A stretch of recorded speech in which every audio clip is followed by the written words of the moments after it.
فرما دیتے ہیں۔ پہلی چیز کیا ہے؟ ایمان کے ساتھ، کہ انسان ایمان کی حالت میں ہو۔ دوسرا احتساب، یعنی ثواب کی نیت رکھ کر۔ یہ جو پہلی بات ہے یہ تو ہمارے اندر پائی جاتی ہے، ہم سب ایمان والے ہیں، کلمہ پڑھنے والے ہیں، لیکن احتساب ہمارے اندر نہیں پایا جاتا۔ دیکھیں، نیت اسلام کی بنیادی چیزوں میں سے ہے کہ ہر چیز کے اندر انسان کی نیت شامل ہو اور ہر وقت نیت کی تجدید ہوتی رہے۔ ہم صبح روزہ رکھتے ہیں اور شام کو کھول لیتے ہیں، لیکن ہمارے ذہن کے اندر کبھی بھی یہ نہیں ہوتا کہ میں روزہ رکھ رہا ہوں، اس روزے کے کچھ لوازمات ہیں، کچھ چیزوں سے میں نے بچنا ہے، کچھ چیزیں میں نے کرنی ہے۔ ہمارے ذہن میں یہ نہیں ہوتا۔ یہی احتساب کا مطلب ہے کہ ہم سب جب صبح روزہ رکھیں اسی وقت سے ہمارے ذہن میں ہو کہ میں ثواب حاصل کرنے کے لیے رمضان کا روزہ رکھ رہا ہوں۔ ویسے تو انسان کو کبھی کبھار ڈاکٹر بھی کہہ دیتے ہیں کہ آپ کھانا نہ کھائیں، تو پھر انسان نہیں کھا سکتا ہے۔ کبھی کبھار انسان سفر میں ہوتا ہے، اس کو میسر نہیں ہوتا ہے کھانا، تو اس چیز کو روزہ تو نہیں کہا جاتا۔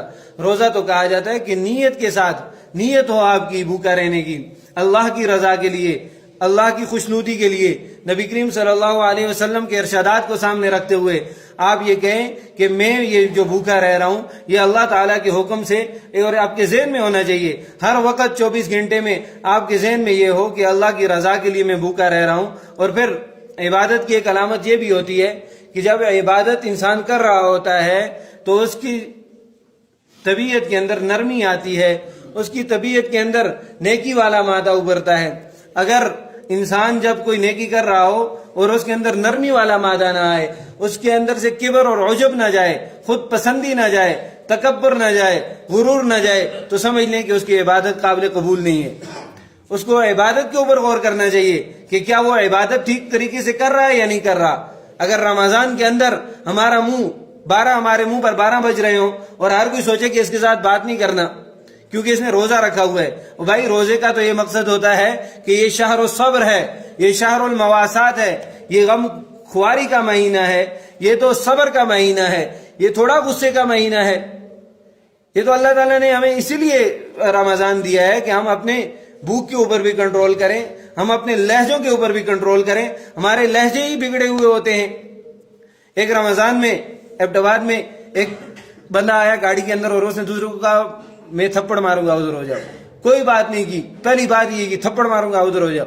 یعنی کہ انسان کو روزہ یہ تو نہیں سکھاتا کہ انسان غصہ کرے، یا روزہ انسان کو یہ تو نہیں سکھاتا کہ انسان بد اخلاق ہو جائے، یا روزہ انسان کو یہ تو نہیں سکھاتا کہ وہ جا کر چرپائی کے اوپر لیٹ جائے اور شام کو افطاری کے لیے اٹھ جائے۔ بعض لوگ تو کہتے ہیں کہ اس لیے روزہ رکھتے ہیں کہ تاکہ لوگ یوں نہ کہیں کہ اتنا بڑا ہو گیا روزہ نہیں رکھتا ہے۔ یہ تو لوگوں کے ڈر سے روزہ ہو گیا، اللہ کے ڈر سے کب روزہ رکھیں گے؟ یہ سوچ کر کہ لوگ مجھے کہیں گے کہ یہ روزہ نہیں رکھتا ہے، یہ روزہ دار نہیں ہے، یہ روزے کھاتا ہے، ان چیزوں کو دیکھ کر اور پھر میں کسی کے سامنے کھا بھی نہیں سکتا ہوں، گھر میں روٹی بھی نہیں پکتی ہے، تو اس لیے میں بھوکا ہی رہ لیتا ہوں، روزہ رکھ لیتا ہوں۔ اس روزے کا کوئی فائدہ نہیں ہے۔ عبادات کا تب فائدہ ہوگا جب نیت بھی ہماری خالص ہوگی۔ جب نیت خالص نہ ہو عبادات کا کوئی فائدہ نہیں ہوتا۔ عبادات محض ایک روٹین اور ماحول کے لحاظ سے چلتی رہتی ہیں۔ لہٰذا سوچنا چاہیے کہ ہمارے روزے سے ہماری عبادات کے اندر کتنی طاقت آتی ہے، اور یہ شرعی اصول ہے کہ ایک عبادت دوسری عبادت کو تقویت دیتی ہے۔ اگر ایک عبادت دوسری عبادت کو تقویت نہ دے تو سمجھے کہ آپ کی پہلی عبادت کے اندر کمزوری ہے۔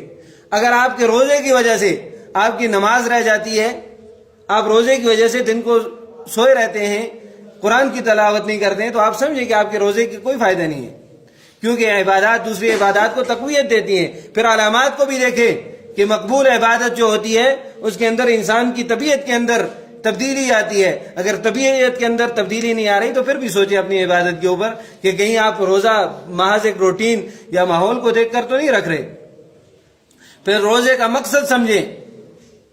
روزے کا مقصد کیا ہے؟ یا ایھا الذین آمنوا کتب علیکم الصیام، اے لوگوں ہم نے تمہارے اوپر روزوں کو فرض کیا ہے، کما کتب علی الذین من قبلکم۔ یہ کوئی نئی بات نہیں ہے کہ تم ہی روزے رکھ رہے ہو، یہ حضرت آدم علیہ السلام سے اس کی ابتدا ہے۔ کما کتب علی الذین من قبلکم لعلکم تتقون، تاکہ تمہارے اندر تقوی پیدا ہو جائے۔ اب تقوی کیا ہے؟ تقوی یہ ہے کہ